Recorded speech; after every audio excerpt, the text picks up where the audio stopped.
আমি মই আঁকিবৰ আগতে তোমালোকে এইটো এই দগদগকেইটা যে দেখিছা এইকেইটা তোমালোকে আঁকি চোৱাচোন ভৰাই চোৱা তাৰপিছত তেওঁলোকে যেতিয়া পাৰিব পাৰিলে তেওঁলোকে তেতিয়া কি কৰিব ইয়াত লিখিবলৈ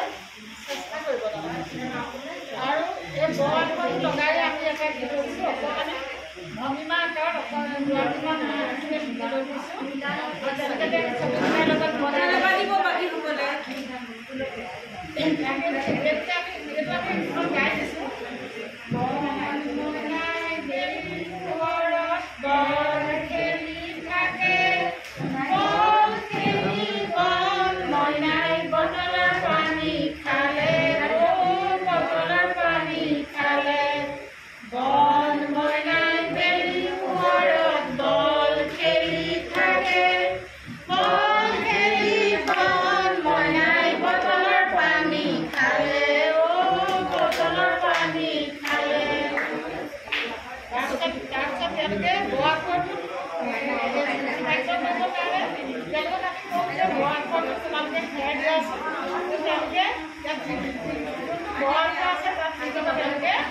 Yeah,